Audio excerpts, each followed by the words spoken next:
Back to the Jesse Rucinski show. I got a good one today. It's just something that baffles me. Somehow the people are still so stupid. And I've talked about it before. If you guys have listened to any of the older episodes, and shared them out, all of that. Like if you've ever seen and listened to one though, you've heard me talk about it, before, like the topic of discussion for today. But before we get into it again, situation over there still completely sucks. And like I said, it's just going to keep getting worse. That's what happens when you have weak leadership and people know they can literally get away with anything they want because nothing's actually going to get done. If it does, it's going to be weeks down the road. And yeah. So care what side everyone on, like it's bad. And I see places that I know people that were in Kharkiv like twice in the last like year or so that I've seen pictures of where they were places. Now those places are leveled. So I don't really care. I mean, all the idiocy going on, everyone talking like the big bad world, and everyone just pulling the strings right now. So let's just hope that no matter what side they're on, that all the innocent people, that as many of them get out alive as they can. Again, no matter which side they're on, innocent lives don't need to be taken, and it's all idiot. Yeah, it's all idiotic. It's all stupid. But I wanted to get that out of the way, get us on to the topic at hand, which is Putin and Russia being scapegoated again. And anyone that's paid attention to like anything coming out from the left and anyone that has a brain, you shouldn't have like it's punching you right in the face repeatedly. I mean, for years and years and years. I mean, it's all they do. Now, I'm not trying to say Russia's good at all. They're kind of terrible people, but I mean, just look at Putin's history since he got in charge and the things he's done. I mean, it just keeps showing his hand. We'll get into all that, but I mean, like that, he gets blamed for what? Everything. Trump winning in the first place. That was all Russia collusion between Trump and Putin, apparently. Supply chain problems, gas prices, inflation, like you name it, like which are ones they just threw at him, like gas prices and inflation are Putin's fault, even though they've been happening for months and way longer than he even had people like massing up at the Ukrainian border. And somehow like no one ever really, I mean, calls them out on just being just full of it and just blaming Russia like for all their shortcomings. There's been a lot of them. If you really think about it, the last couple of years, there have been a lot of their shortcomings. And again, every time something bad happens, just blame the Russians, even though, you know, Trump's election, again, inflation, gas prices, no matter what, like it's amazing how much they scapegoat one country. I'm not saying they're good by any means because we know, what they're capable of and the people that they're working with. But I mean, for real, how many times can they scapegoat someone and it still just goes right over all the idiots that are just that deeply in on the left to the rhetoric and all? Like, how many times can you believe it till your like brain starts like punching in the back of your head and they're trying to make you wake up? Because it's really crazy. I mean, I mentioned it briefly before, but look at Putin's history. Chechnya, right? He got into power there roughly. Yeah, that was under Clinton. Syria. That's what he was doing to people there, gassing people, legit, gassing just regular folks. And the civil war there, President Assad, which was, and he did annex Crimea as well. And they said, "Here, take it. Just don't take anything else." Under Obama, when Joe was the vice president, and now this under President Biden. Like this is his track record. Notice all those things have been under, Democrats and not Republicans. But I'm not even trying to pick on him to start division about that. This one's more like if he was really, amigos, best buds, compadres, hermanos. Yeah, if they were really brothers and friends like Trump and Putin, yeah,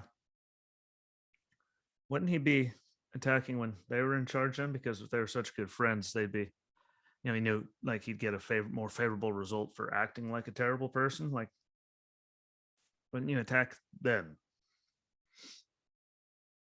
instead of like when your enemy is? Because if it's your enemy, I mean, they'll blow you off, face of the planet. You attack when you know, people you're friendly with, and weakness is in charge. And I mean, literally, that's everywhere. Every bad actor, everything.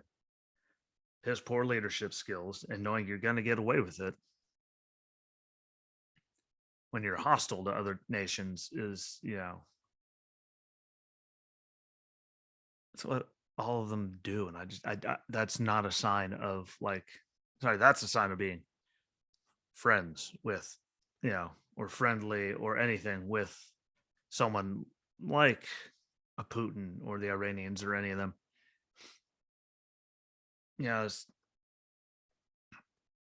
Who the hell is going to attack someone when they know they're going to get blown off the map for doing it? Literally, who the hell is going to do that? Yes, my brain just sputtered out in the middle of all that level of stupidity. But really, I mean, it doesn't make any sense. Common sense is gone. I mean, if they're your friends, that means you're going to be good. So why not do all the attacks then? Why wait until certain people and certain parties and certain individuals who always seem to come back around whenever another Democrat's in office? Like when they're going to come, you know what the response is going to be. So you do it then.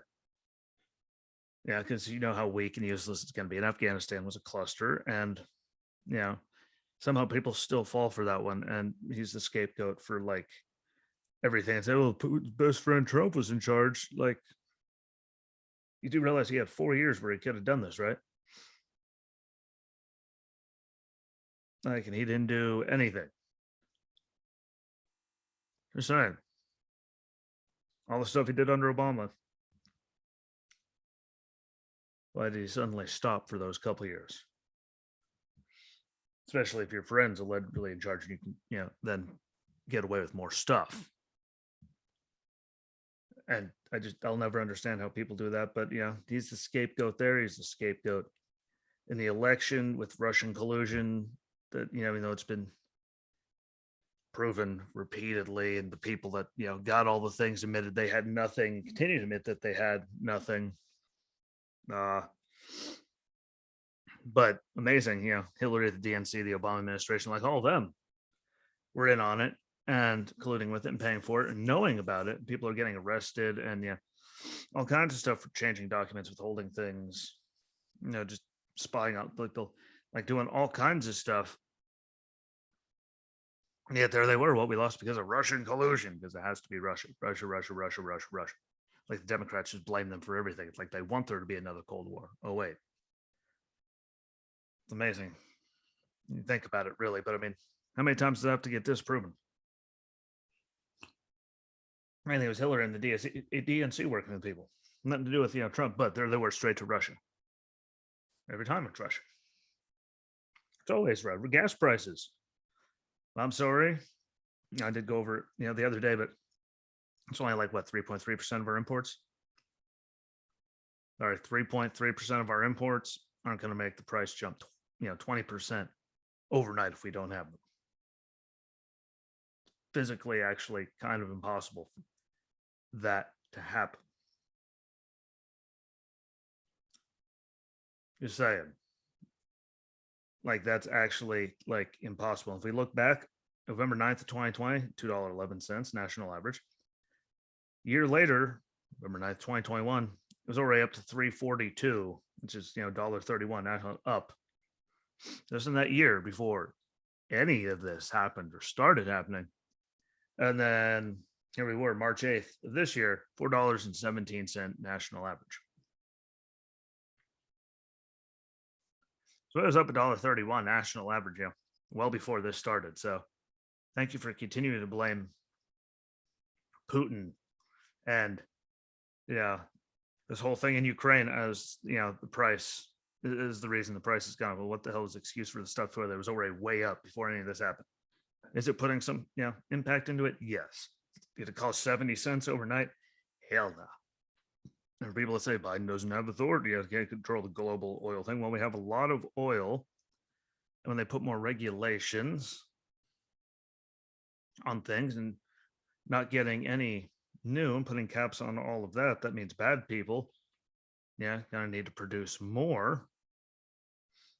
And the bad guys, I mean, literally the Saudis, the Iranians, Russia, like there's a lot of bad people that the Maduros, the thing that in Venezuela, like really bad regimes have have a lot of the oil, and when they're controlling it, that makes things worse. And that all comes down to regulations and environmental policies, which affect drilling and everything here, which can have an effect on all of that because I mean, don't want the bad guys to be the ones in charge. When it comes to oil, I will also say, how bad is it? Like that, this is all getting blamed on Putin. And while they're blaming everything on Putin, saying how bad he is, we need to do all this. Like when it comes to the oil thing, like we're trying to go to the Iranians to get more oil. It's amazing that they won't even physically talk to President Biden or anyone in his administration. Like we talked to the Russians, and then the Russians talk to them as a middleman because they won't even talk to us anymore. They're hiring the people that were saying is all bad and all that. They were putting all these, sanctions on, pulling all this stuff out. But we're literally still working with them to try to get oil from Iran. Like, that is actually insane. And I don't understand how anyone can support that. But in case you didn't know, like they're the middleman for us because they won't even talk to us. Like that tells you where our leadership is in this beautiful country of ours. That there's other countries' leaders that won't even pick up the phone and entertain talking to the president of the United States. And we're using the people that are waging war on this. We're calling all kinds of things as middlemen to help negotiations with the Iranians who are terrible and hate us because they get oil because they won't talk to us. Like, riddle me how that makes any sense. Don't worry, I'll stay right here waiting because you can't make sense of something that insane. But again, who'd they say gas prices fall? It's all on Putin and Russia and this thing. It's another crock because we just went over a bunch of things. And then he blamed inflation, supply chain stuff. I don't know that, but inflation. This is Putin's inflation. Well, let's go from May 2020 to May 2021. Gas was up 56.2%. Energy as a whole is 28.5%. Fuel oil 50.8%. Used cars and trucks 29.7%. Food 2.2%.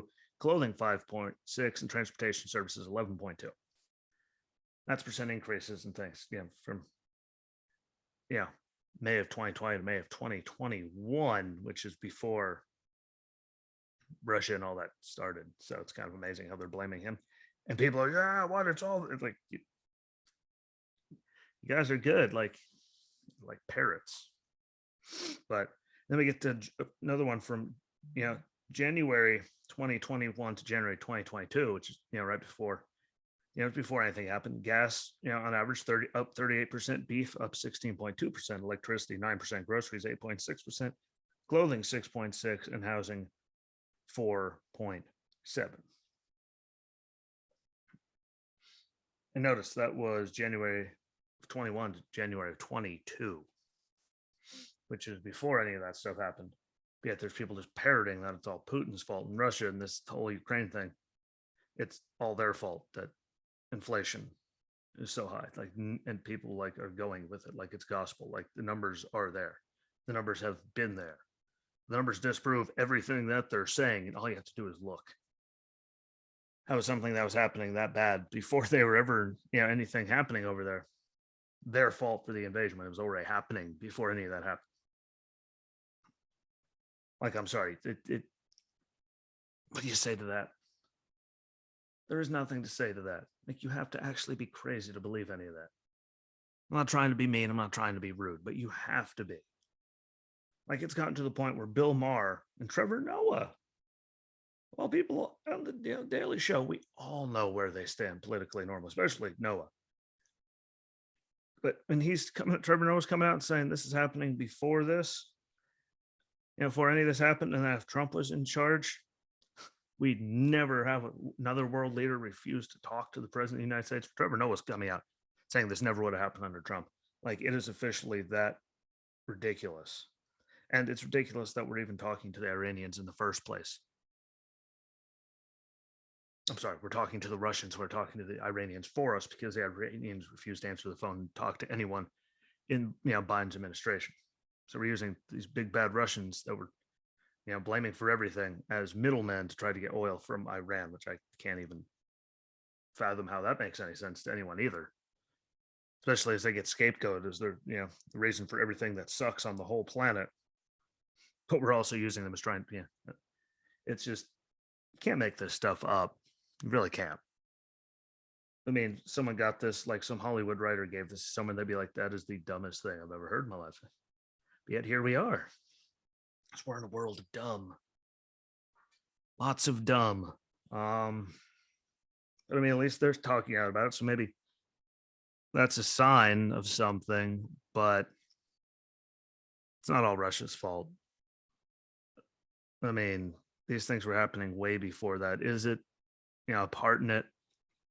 Yeah, it does play a part in, the global thing. But for us here, I don't know how many barrels we're getting from Canada. way, way, way, way, way higher than anything we're getting from Russia. Way. Trust me when I say over 30 times the amount. Like, it's not making that go up, not making inflation. I mean, it doesn't help slightly, but this has been happening for over a year now, way before any of this happened. And they were the reason that Trump won. And they always are just throwing shade at it and never taking accountability for anything that they do or any of their policies or anything that happens. Like, see, I did just say, some of this stuff, yes, I mean, war somewhere is going to have an effect on things. No matter what. But inflation was already way here and gas was already way up before any of this started. So there's people that just go right out and, oh yeah, it's all their fault. Like, I'm sorry, like it's literally the information is right there punching you in the face. If you look at the actual numbers, it's like, yeah, that doesn't add up. It doesn't. So 3% of our oil imports and all that, energy, gas, like 3.3% got wiped off the planet finally. And the price went up by like 20%. No, that's not how that works. Slight hiccup, yes, but they're going out at the same time saying that it's only 3%, but also saying that 3% is the reason that gas is up altogether and has gone up. Like, it's just, again, it's policies, people that are in charge, and people that have been in charge in countries like Russia for a long time and have dealt with both parties and all their people and know how to play everyone like a fiddle. That's what got us in the world here, and weakness. Afghanistan, we all know how to partner it. Like, there's a lot of it, but scapegoating Russia for something that was very obviously a problem way before any, like, this Russia-Ukraine stuff started. And the fact people believe it is terrifying. Like, it's not even like it's actually hard to see. I mean, it's very, very blatantly right there punching you in the face. And people still don't want to admit it. And I don't know. I don't get it. It's terrifying. I'll never get it. But somehow people are still right there and text me back. So, I mean, like, they still believe it. I don't understand how, but maybe one day people will wake up, because again, the numbers have been there. It's not like they just happened. Yeah, but Kool-Aid must be good. I prefer coffee. Well, I'm all good. My brain still works, but that I'm going to jump off. Say thanks again for watching, for listening on whatever platform you're on. Don't forget to follow along on all the platforms, because again, the follow helps. And if you follow, you hit the like on the video. I mean, that helps out. Videos, are on YouTube, Rumble, Cloud Hub. I put the link on Getter, Parlor, MeWe, Truth, just as many of them as I can. Really, just trying to get it out more. They get most in the audio links again: Anchor Breaker, Stitcher, Spotify, Apple, and Google Podcasts. Like I put those on the Facebook page, and MeWe and all of them get that too. And I can keep track of all of that on there. Please, follow along and just hit like, no matter what platform it is, because it helps. Share them out, because that really helps. Gets more eyeballs and ears on it, which is great. It takes a few seconds to put it on a Facebook page, or go to the Facebook page and share it out. So do that too, because it helps out immensely. I'm gonna go. We're gonna get back together on Friday. So a lot of stuff's gonna happen in between now and then. So we'll see. Again, just hopefully, I know civilians are still getting targeted no matter what side. I just hope all innocent people, that at least that is minimized. But again, we'll see on that too. And I'm sure a lot's going to come out until then. So enjoy the rest of your week. Enjoy your Taco Tuesday. Be good to one another. And I'll be back on Friday. So until then, my friends, peace.